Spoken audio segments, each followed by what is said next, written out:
Hello and welcome to Going 19. This is episode 44. We'll be covering The Wastelands, the third book in the Dark Tower series, reading book 1, Jake, section 1, Baron Bone, and section 2, Key and Rose. My name is Allie. With me are Ed and Amber, and let's get this show started. Hello. Okay, now I can't not. No. Do you do it backwards on purpose? What do you mean? We always say let's start the show. You always say let's get the show started. Is that Oh. right, Amber? Wait, you said it's supposed to be let's start the show? Yeah. And every single time you've done it the other way. So I figured you had to be doing it on purpose at this one. I was not actually. I just never paid attention. Do you want me to redo it? No, I don't care. I think me and Amber were talking about it, and I was amused, and I couldn't figure out if you were doing it on purpose or it become a thing, or you just had no idea. I have no idea. So I was interested to see if you did it again, and you did it again. So I was like, okay, now I got it. Sorry, I'll try to be more conscious of that in the future. No, do it your way. I don't care. That wasn't my point. My point was just whether you knew you were doing it or not. Couldn't figure that out. Nope, no idea. Okay. So back on track. Allie, what did you think?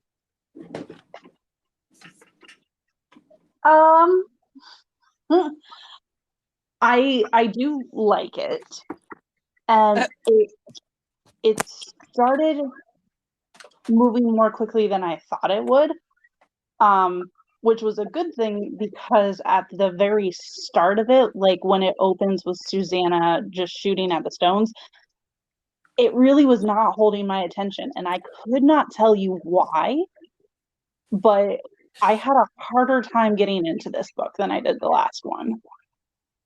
You didn't like the bear? Yeah, I don't know. It just it screamed Cujo to me. And I hated that book, so I think I was kind of off-put by that. I never related the two of them before. Was Cujo before or after? Cujo was... This is Wasteland, so this is like what, 91? I think, yeah. So, I think Cujo was 82, 83-ish, something like that. Yeah, so in my copy, they have Cujo listed in what he's already written, so I think Cujo was before. Yeah. Oh, it was definitely before this one. It might have been around Drawing of the Three. No, it still would have been before that, I think. I think Stardic is awesome. I want to see. Well, actually, I don't want to see a 70-foot bear. Especially a hybrid robot.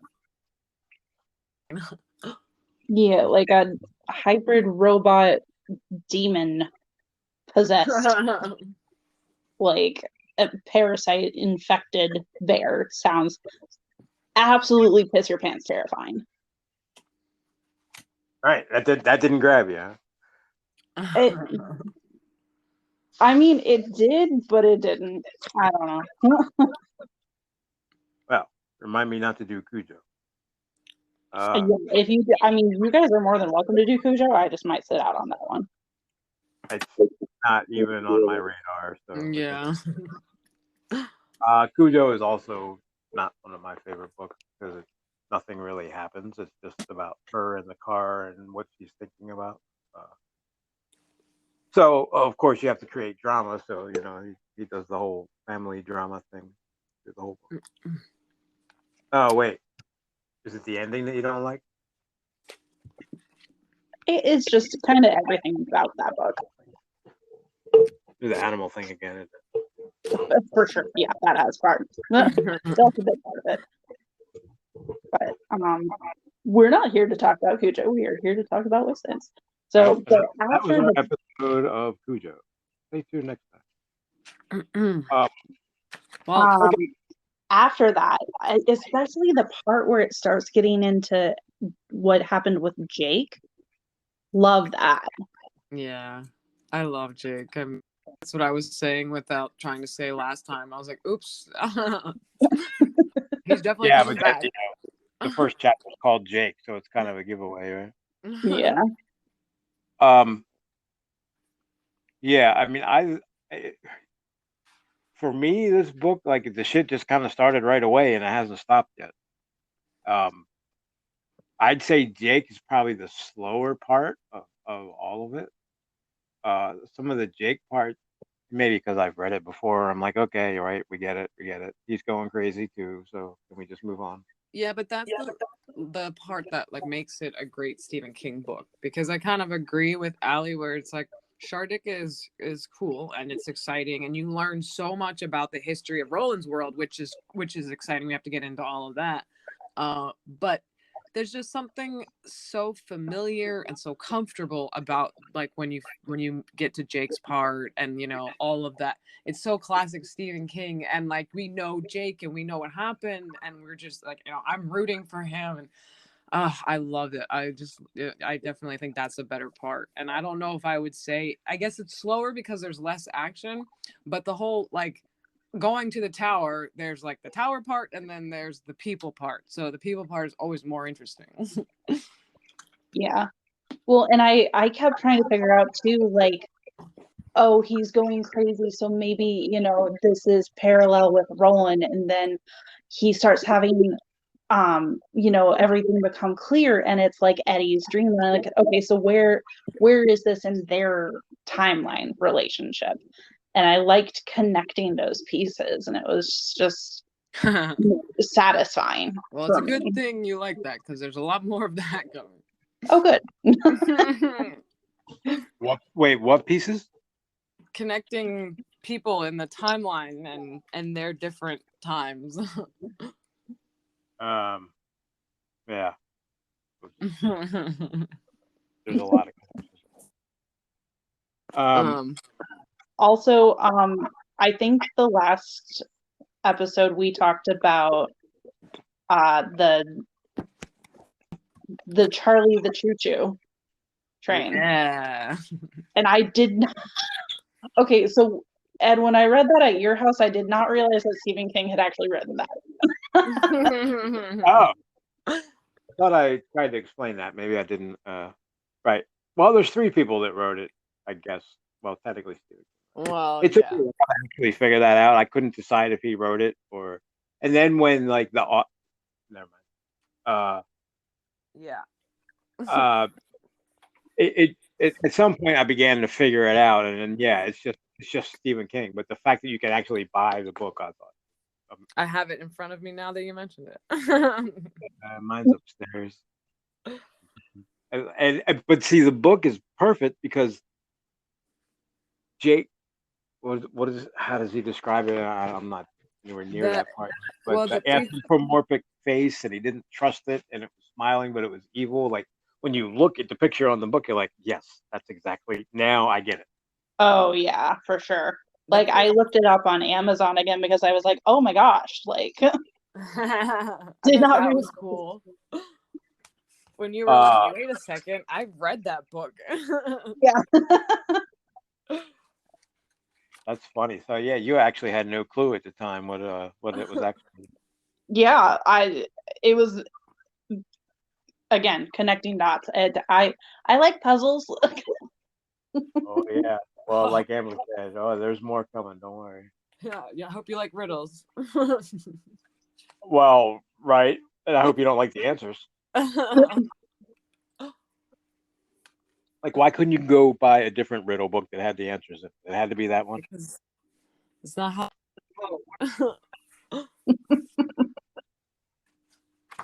Calvin Tower. I miss those guys. On the front of Charlie the Choo Choo, it says, "If I were ever to write a children's book, it would be just like this," said Stephen King. It's Stephen King, right? Yeah. That cracks me up every time I read it. If I were ever to write a children's book, it would be like this one. Wait a minute, you smartass. But I didn't write it. Right? Who? Beryl Evans. Who's on the book? Beryl Evans. Yep. Yeah. Yeah. Is that and if you Amazon it, it doesn't say, by Stephen King. It says by Beryl Evans. It's really That's awesome. odd how they did that. Yeah. I mean, it may say Stephen King in the description somewhere, I'm sure, but the author is Beryl Evans. So I'm going, okay, do you exist, Beryl Evans? Because I'm pretty sure you don't at this point. So, I have to say, it is. I said this earlier in private, but it is so much more thrilling to read through actually knowing what's going to happen. Like, you may not think that would be the case, but knowing what's coming and now being able to see all of the foreshadowing and the Easter eggs and the long elaborate setups, and I'm like, oh my god, this is like, it's just genius. I'm so excited. I'm like buzzing. Yeah. I mean, Allie, you're talking about connections, and there's been nothing but connections since page 1, and you just don't know it yet. I'm sure. Anytime. Well, 19, I guess we told you about 19, so that's one that you do pick up. But anytime, like he says, Susan, not Susanna, not something else. Yeah, anytime he says Susan, that was him going back and rewriting and retrofitting stuff and throwing connections in there. There's a bunch of them like that. That's the one I can think of at the moment. I mean, again, obviously no spoilers, but like we already met critical characters to the story, and I didn't realize it was that early, like with all the people in the book. Yeah, I was quite surprised. Like, I didn't even. Everything happens before, like, I remember it happening. Yeah. That's why I keep getting surprised, and it's like so nice, like seeing an old face. Yeah, like I didn't realize. I'm still blown by the fact that Roland's test of manhood with David was in the first book. Well, I swore that was somewhere like 3 or 4 down the road when he's like telling the story. Like he doesn't tell a story to the whole group. He just tells it to the guy Brown that was only listening because he decided Roland needed to tell it to him. Or which like, is, have you ever met Roland? He does not need to tell anybody anything. Exactly. You missed or didn't read the room right on that one. Although he's got the coolest bird in the world with the coolest name, Zoltan. I want a talking crow. Well, maybe I don't. I feel like David might have been the coolest bird, but that's just biased. Yeah. I mean, he sure went out with a bang. And if you can get a falcon to help you and kill itself to help you, I mean, that's pretty unheard of. Yeah. So that was the whole test, because he just wasn't sure if the falcon was going to listen to him or just fly the hell away, and then he'd be screwed. Yeah, what would have happened if David would have said, "Yeah, I'm out of here. Fuck this." Just have to we wouldn't have a book. Yeah. Well, I mean, as far as the test, what does he do then? Try to beat him with just his hands? That sounds rough. Or always a big. What is this? The cords on his neck were always standing out. And by the way, I think I highlighted every time somebody mentioned blue bombardier eyes in this one, and it was quite ramped up from the last one. I didn't even bother because it's like, I get it. Yeah, it was especially in Jake's section, and I'm like, you don't even remember. Not really, at least. I like an argument where Stephen King's talking about the paradox. He's like, if Jake Chambers is still alive and well in his own world of Manhattan in the mid-1970s, how is it that Roland even remembers him? That's the central problem right there, right? Yeah, I kind of forgot about that part of the story when we were having this discussion about the time travel last time. I like actually blanked on that because it was solved like in the argument. I was like, oh, I get it. Okay. What, that they were having a two timelines at once. right. Yeah, I like the picture he draws where it's like one line and then it's two lines and then it's one line. Like, it's kind of Oh, and also the argument confirms that the three was Eddie, Odetta, and Detta. So that was interesting. yeah. I didn't agree with that when I read it because he said something completely different. He didn't say it was You're wrong. third. The third was death, wasn't it? And what does he know? All he did was write it. We have to interpret it. Maybe. See, we know he makes it up as he goes, so he doesn't even know what he's talking about half the time. Well, maybe Odetta is the Lady of... No, Detta is probably the Lady of Shadows, which would make... Oh, I don't know. I mean, initially, that's what I thought. Okay, so it was Eddie, and the split personality makes three. Whatever. Wait a minute. Wait a minute. Wait. There's still another door, though. What the hell?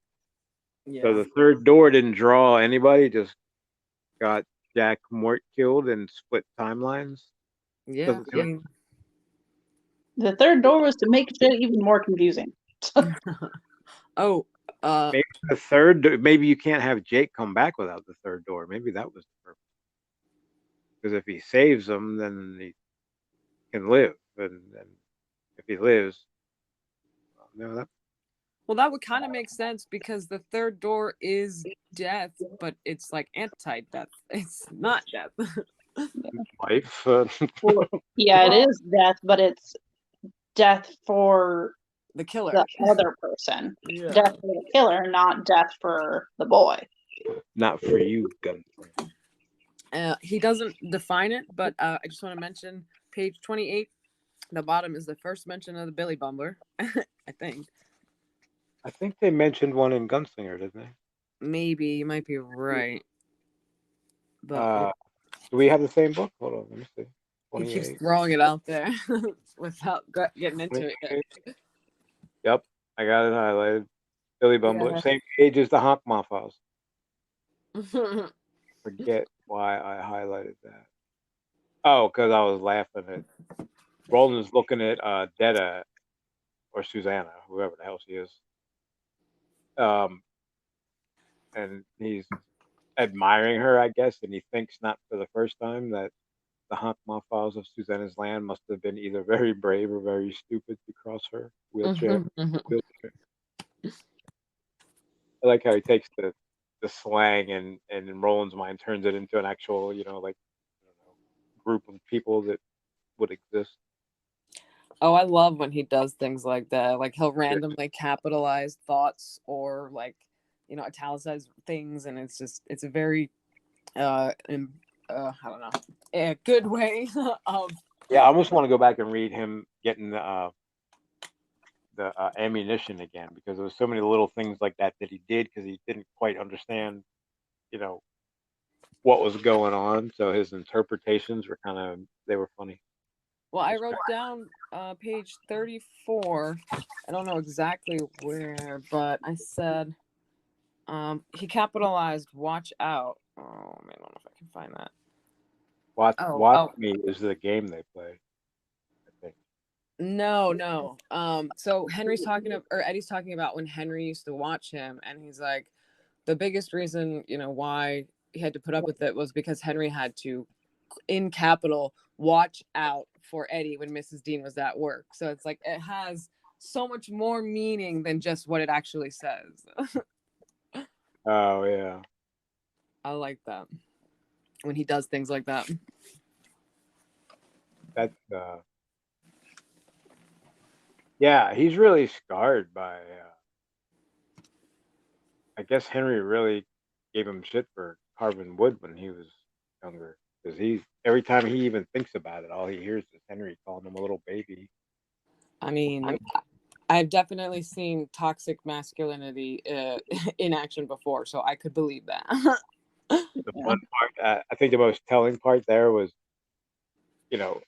he's talking about, and I don't remember it exactly.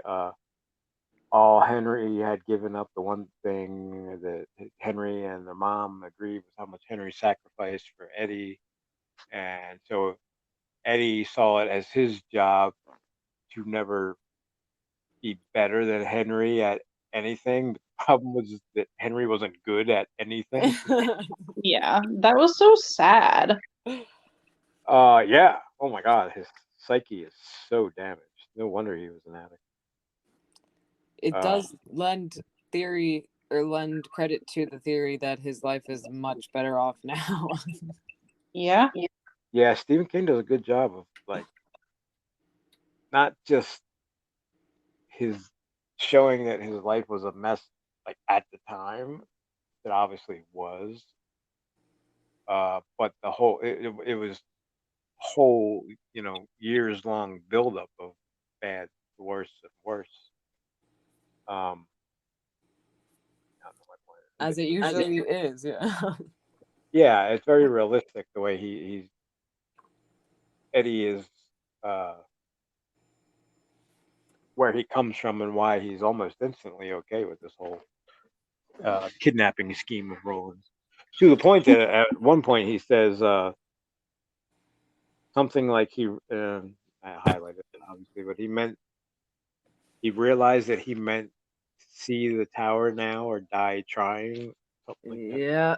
So he's all in already, even though Well, there's a part of that I could believe, especially after he has the dream. And it's like, well, I don't know if he's seeing the actual tower or not, but having that vision, I mean, people have like, I think about like religious things all the time. You have a religious dream and then you're a believer instantly. It's not hard for me to believe that he would have this incredible vision and then need to actually fulfill this goal now. Like he's also part of this purpose, and like,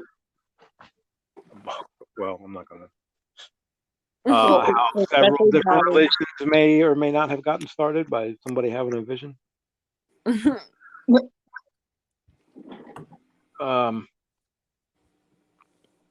Especially how much of like a zealot Roland is about it and constantly talking about the tower and his quest. Like, right. if Eddie also has a vision about that, he's gonna be like, oh, okay, like I get it now. I'm in now. Mm-hmm. Can you shut up about the tower already? I said I would go. He's just replaced his addictions. I mean, at least he gets something out of the other one. I'm not sure what he gets out of this one. And even in an argument, Stephen King's like, who is Roland? Why has his world moved on? What is the tower and why does he pursue it? I'm like, wait a minute. This guy's just been wandering. What did he say? Hundreds of years across the desert, something like that. Mm-hmm. And he doesn't even know why he's going. Well, I think at that point he was just chasing Walter. He wasn't actually. I think it became a tower journey in the first book, honestly. But it's a very subtle transition. You don't even kind of notice it. Yeah. Because I mean, it starts with the man in black, fled across the desert and Gunslinger followed. So we're not going to the tower initially. Yeah.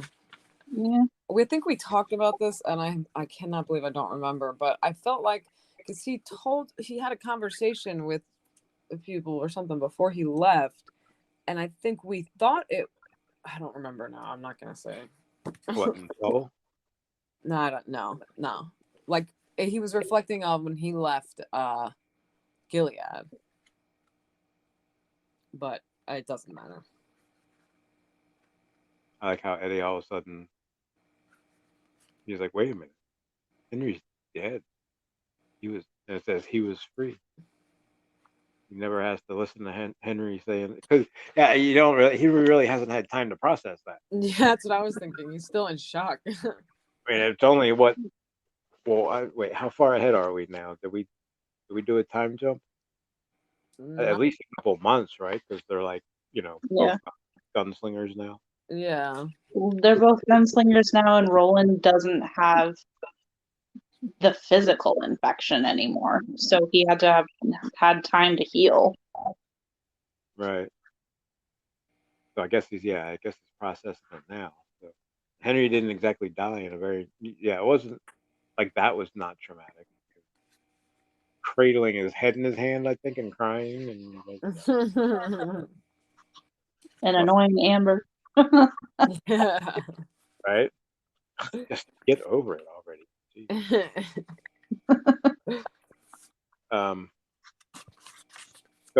So he just randomly starts seeing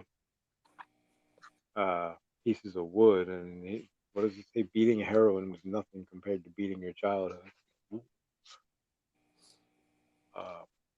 There's a lot of truth in that.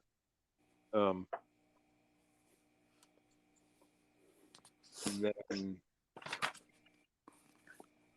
yeah, most of what I have in this part is like about some of the history that we start learning, the Guardians and the I haven't tower. gotten to that yet. I'm in the Eddie's psyche still. I guess I should move on. It spends a lot of time in his head, and I was just feel like you're getting to know him, and you start to feel bad for him. Like, geez, man, this guy's had a rough go of it. So, anyway, that's what he got for doing something better than Henry, for making Henry nervous. Yeah. And all right, so here's what I want to say about the whole bear scene. The bear is 70 fucking foot tall. Eddie is at the top of the tree, and the bear can't reach it. That is one big ass fucking tree. And he climbed it rather quickly. Yeah, right. In a matter of seconds, he was what? I guess 200 feet up in the air or something like that.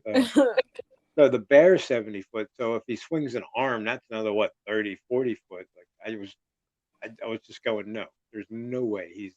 So it's like a Bugs Bunny cartoon where he's standing at the very top of the tree and it's swaying back and forth.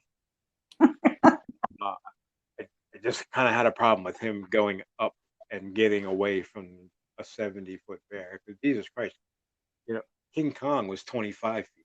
So look at it that way. We know how big that goddamn thing is. So the bear was 3 times bigger than King Kong, and he was above it.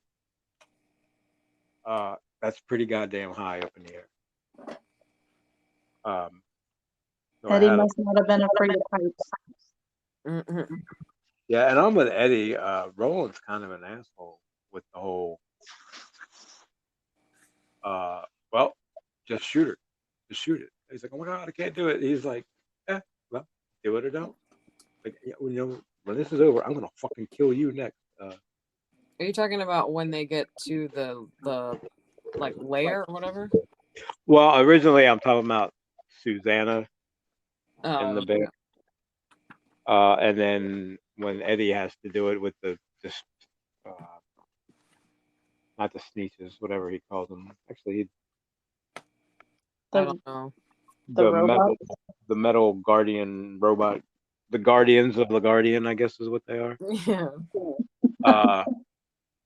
So that was kind of an amusing visual. There's so much in this book. My God, we're a half hour in. I haven't got past the guardians. There's so much little cool like stuff when I'm reading it. I'm going, oh, that's kind of cool. Like these little things walking around, dying and decaying. The bear sneezing maggots all over Eddie and snot when he's Ugh. Yeah. that was kind of funny. The portal. All right, so I guess it's time for the beams, right? So he drew the map. Oh well, yeah, actually the beam's not even mentioned until a little bit later. But yeah. Okay, well it's mentioned, so we can start earlier than they did. And of course, the portal was built by North Central Positronics, who has talked about many times. Designed for Guardian, so I guess there's 12 designs. That would make sense. So they're at the portal. So they're at the end of one of the paths, and there's 12 paths, and they all meet in the middle. The middle is the tower. I think he calls it the linchpin of existence, something like that. So, I'm with them. So, okay, so you, in theory, you're at the end. You walk halfway to the other side of it, and you'll be at the tower. No problem. But what's in that portal? Like, what's the other way? Because I think Eddie says on it just looks like more, or it doesn't look any different on the other side. But they have that whole like subway station thing that they can't get into. I want to know what's in there. I want to know where that goes. I feel like it goes somewhere not good. Based on Eddie getting like drawn into it. Yeah. That's just my feeling. Yeah, he was almost hypnotized by it. And I like how all the it's like one of those books where it's just a bunch of dots, but if you look at it again, you can see a shape in it. I can't think of what they're called. That's how like the path of the beam is. If you look right at it, you kind of won't see it. But Pointillism? what is it? Well, the art form is pointillism. Yeah, is that what I'm talking about? I don't know. Yeah, where it's just a whole bunch of your eyes hurt, and then you could see a shape if you were lucky. Yeah, a whole bunch of tiny dots that make up a bigger picture. Yeah, like that's what the path of the beam is kind of like. Everything kind of subtly looks that way, and if you really look, you can see it. But you have to be paying attention. That reminds me of this book. So everything, I guess, bends towards the middle. I'm just kind of excited because we're finally talking about beams and towers and portals. Guardians. The turtle is back. The turtle is back. And is that poem in it, or is it just a Dark Tower thing? I don't remember actually. I wanted to say it was in it, but I'm not sure that's right. It's definitely the same name, though, right? Couldn't they call him a Tauren in the. Wait, I don't know if they call him anything in the Dark Tower yet. Oh, just the turtle of enormous girth. Yeah.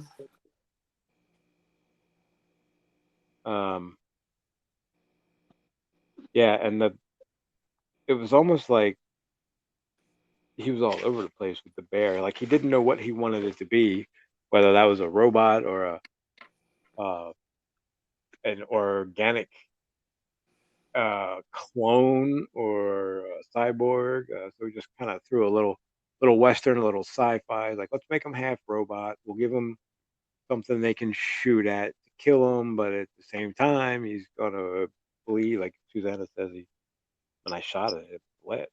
Well, and like Ali said, he was like possessed because of the disease. And he was going insane on top of that.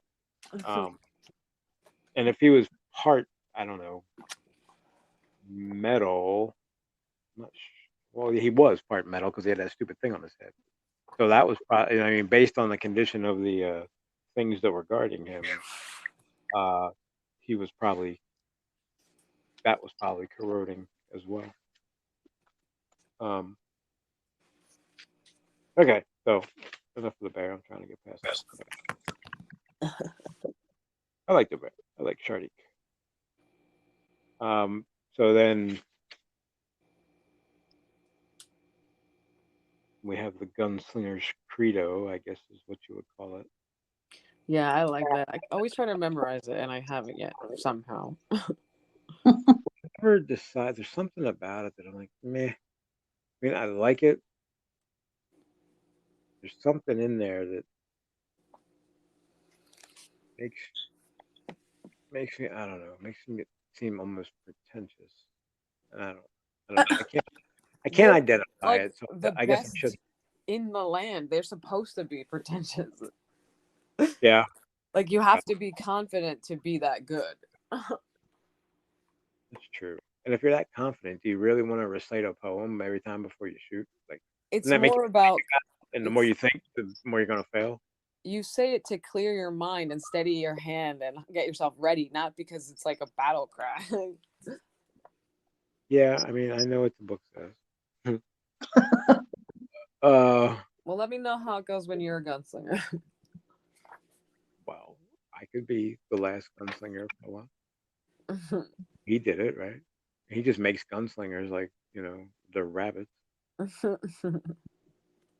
Everyone he meets, like, you're a gunslinger, you're a gunslinger, you're a gunslinger. Can you shoot? Did you hit it? You're a gunslinger. Yeah, I mean, I don't know. It's cool in the end, but there was always something from like the first day I read it that I just wish was a little different, and I could never really identify it. So I should just shut up about it. Although I like Susanna's twist on it. Like, I shoot with um, my heart, motherfucker. Excuse me. I kill with my heart, motherfucker. I looked up turtle in the concordance. Such a hard time with that word. And it does say that it's mature, so it's definitely the same turtle from it. Oh, okay. We might not know that yet, but well, what other giant spiritual turtle? hey man, one he can make. Maybe he's lonely. Maybe he needs a Mistress Torin. Miss Torin. I don't know. No wonder he's like. Wait, didn't he die in it? No, I think he. Oh wait, he was Yeah. dead. Yeah. In the adult section. Oh, I interesting. guess we're just gonna ignore that part and pretend it never happened. Maybe that was like a trick from Pennywise, because like the turtle wasn't gonna come back and help them anyway. So Something helped them. What was it? I don't The think. white. He even says it in this part. The white. I'm like, oh man, I didn't know you actually identified it like that. Yeah, I didn't realize that either, and especially because this was written after The Stand, right? So I was like, oh, okay. Yeah, like 12, 13 years after the stand, even 5 years after it. Like the white is the good force in The Stand, so there's no like guessing there. Yeah, see, I'm remembering the TV show. I can't remember. Does he call it the white in the stand? Yeah, he does, because I kept thinking like you can call it whatever you want, but it still sounds religious. Yeah. Not that I sound more angry about that. I don't care, but it just felt like he was trying not to be, and all I could think was, "This is God." Like, I tell Roland's talking to the bear, like, and I never really believed in you, but check you out. yeah, right. He still gets wondered by things. Yeah, you That's actually kind of do cool. exist. And now we're up to 2 stars in the sky. We got Old Mother and Old Star, so getting crowded up. I like the story of them too, though. That kind of like, what do you call it? Fake mythology that he makes up along the way. I thought I wrote that down too. I was like, it actually reminds me of Dedo Dedo. Kinda. No, it didn't remind me. The 2 stars. Oh, I'm sorry. You said mythology. I thought you meant when he was like rewriting his own story of what happened at the way station. Oh no. Oh yeah, I haven't got there yet. That was there's so much in this part. Maybe we should have done one part at a time. Because the like, why did he decide? He says, "Let me tell you what really happened, and let me tell you what didn't happen." And he remembers them both equally. So why is the one what really happened, and the one is what didn't happen? Why did he decide on which one was which? Because the one that really happened was he never met Jake, right? He just went to the way station. Oh, I took nothing but water skins, I think is what it was. I just see it as that was because that was the second one, so it was that was the more recent, so that has to be the one that happened. Didn't it kind of happen at the same time, depending on whether it happened or not? Not from our point of view. That's true. I guess you can't write them at the same time. But... yeah, it's and he keeps talking about quartet a little differently than like I've ever understood it up to this point. Yeah, that was weird to me because I don't know, Allie, have we talked about quartet yet at this point? Well, I think I don't remember. I'm getting all the books kind of mushed together in my head because in reading things, and I'm like, oh my gosh, wasn't that in this book? And then I go back and reread it, so I'm like reading all three kind of at the same time at this point. But let me ask, do you know what a quartet is? So the way I understood it when he explained it, it was like somewhere between people whose destinies crossed and soulmates. Okay, so pretty good, yeah. Well, I guess it's all up for interpretation because even how he's describing it now is different than my understanding of it in the beginning, or originally, I should say. Because it's Ka, because he explained Ka as destiny. Fight. So, I think a quartet can be both maybe soulmates and a more temporary situation. Maybe a group sharing a common goal could also be like. I think my quartet that's your family, and you could have a temporary quartet that you're. I don't know. When I see Roland and them as a quartet, it doesn't necessarily. It's because they're all going to the tower that they're a quartet in my mind, not because they're like soulmates. So I think the problem was that I assumed quartet implies like heroes, like not necessarily heroes, but like it's a group of people maybe who all like each other and they all have a common goal and they're trying to achieve something, and it's like maybe not. It's just people who are pulled together by destiny, and maybe they're going to stay together a long time, and maybe they're going to stay together until whatever is fulfilled. But yeah, and he makes it more of like a not like a group, but like a mission almost, or a purpose, or a right.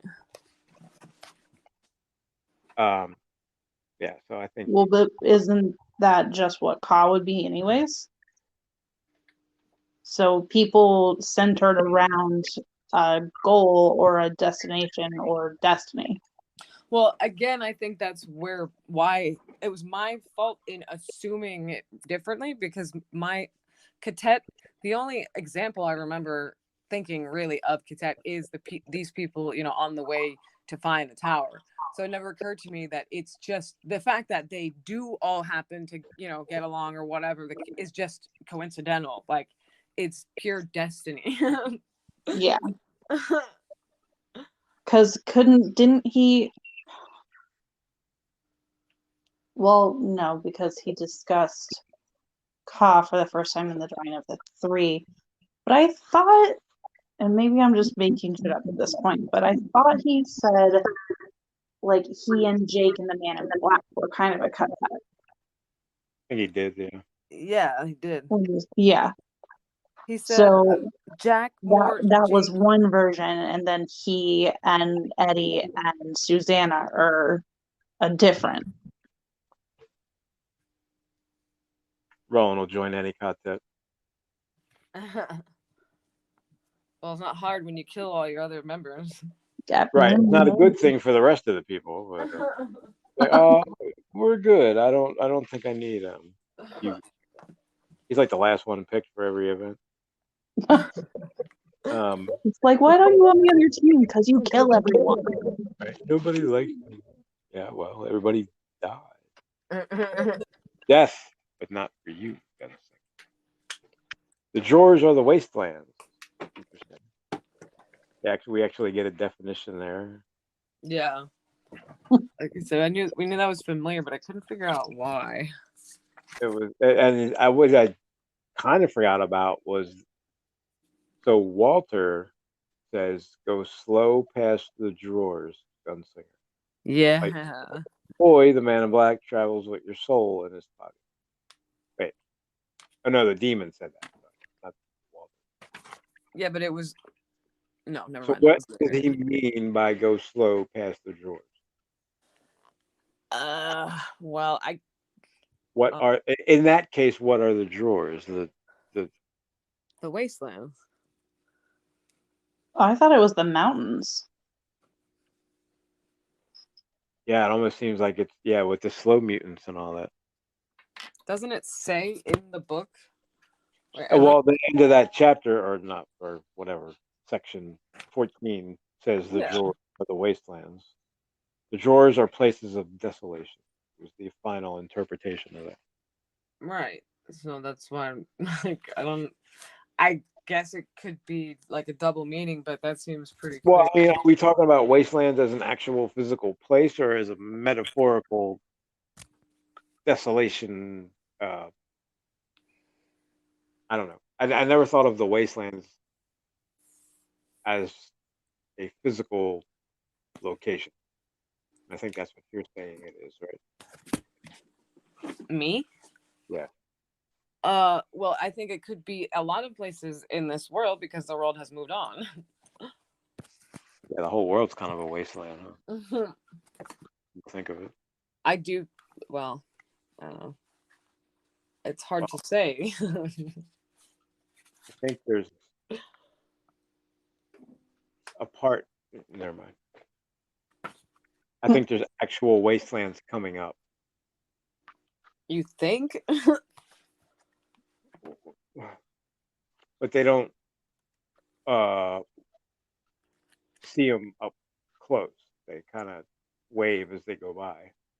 Yeah, but don't you think they might want to slow down? I don't know. We'll get there. So exactly. Trying not to confuse Allie anymore. That's why I said it kind of seems pretty obvious to me, but we can't like say it because we know what happens. Why did he carry Walter's jawbone for like fucking 10 years and 3 months and then just like, yeah, threw it in the fire?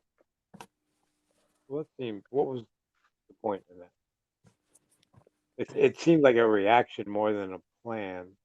And when he hears Walter's voice, his mean tittery laughter. That's all Walter does. Is he titters. Well, I guess maybe he didn't. Yeah, because he just woke up and found the jawbone, right, and picked it up. Yeah, he just kind of assumed it was Walter's.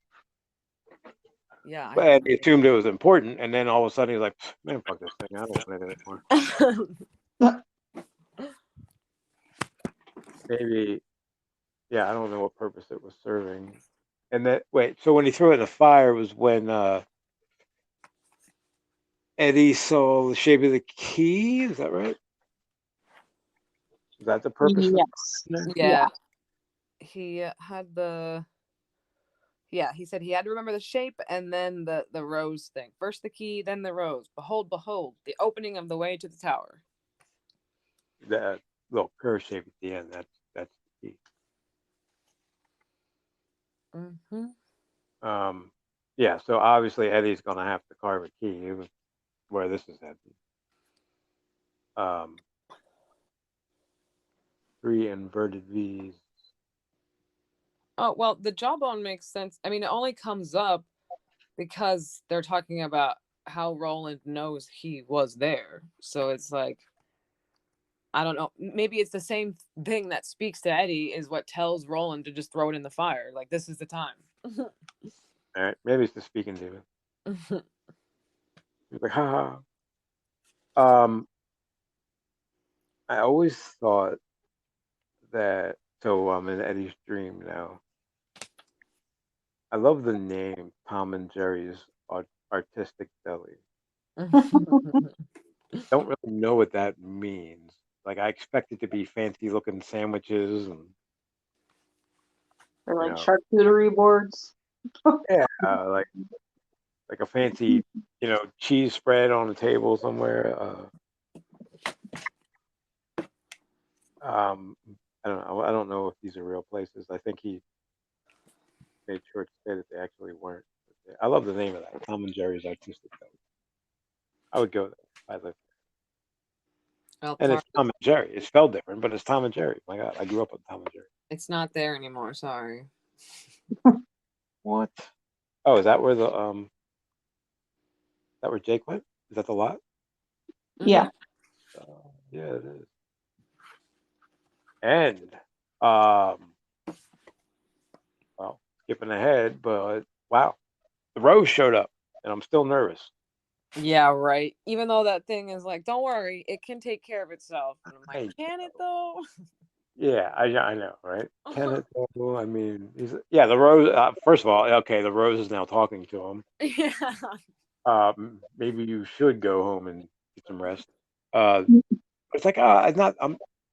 What is this? I'm not there. I'm not that kind of danger. Don't worry, I can handle that. Like we're talking about, I don't know, tower level danger here, not some guy stepping on. I love when he said there's a sale on towers today or something like that. Yeah, towers are coming cheap or something. Yeah. Yeah, although he did try to touch it the first time, and I don't know what happened, but he woke up like 4 hours later. Mm-hmm. Yeah, when he looked into the rose and he saw lights, like I know it goes on to say it was the sun or whatever, but I was like, dead lights. Not good, Yeah. not good. Definitely Right. happier than deadlights, but you still shouldn't touch it. Yeah. I always want to feel like I remember this the first time I read it too. I'm like, I want to feel that energy. Like I want to feel just like complete happiness and bliss that radiating off of everything. Like, what is that like? Sounds like drugs. Yeah. Right. Well, actually, I think isn't there a part in here? I get reminded. He felt like he took a tab of acid, something, something. I was like, oh yeah. How does he know what that felt like? I like how what is it? The bear that is screaming at the top of its lungs that it's about to run out of battery. Yeah. Yes. Oh my God! Shut up! And then they're like, well, maybe we'll just sleep here. And I think, or maybe Roland said that, and they both looked at him like, get the hell out of here. Suzanne is like, you can sleep here. I'm going as far to hell away from that thing as I can.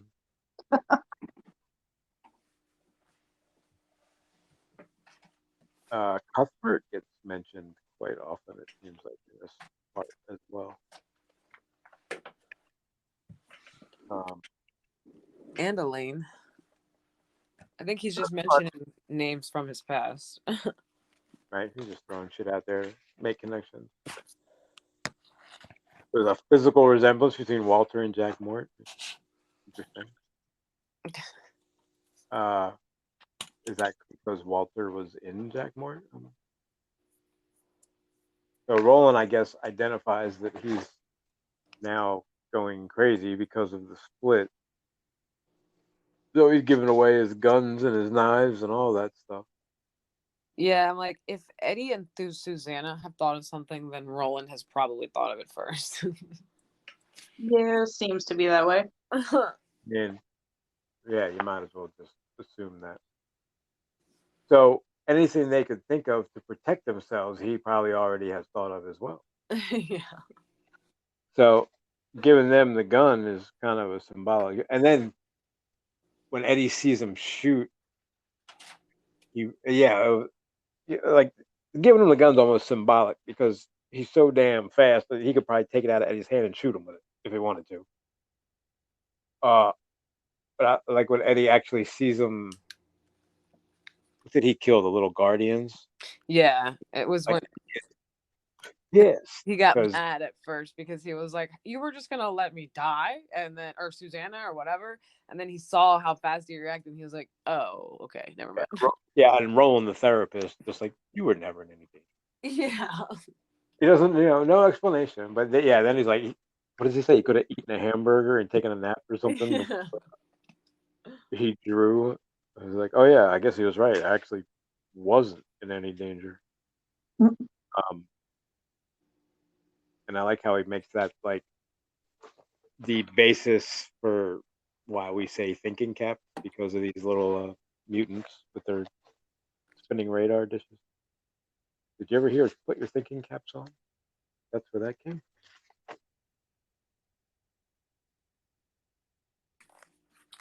Yeah, I don't think I would like a little satellite growing out of the top of my head as a thinking cap. No, I think I would have to get that removed. Wait, well that would kill you, right? Yeah. Can you have it surgically removed? I guess everybody's wearing bearskin at this point, right? Mm-hmm. There's a lot of hide there. A lot of warmth. Could have made sleeping bags with it. A tent, something. And because it says that Eddie's wearing deerskin, he swapped his shoes out for deerskin moccasins. I'm like, wait a minute. I think you can upgrade that to bearskin.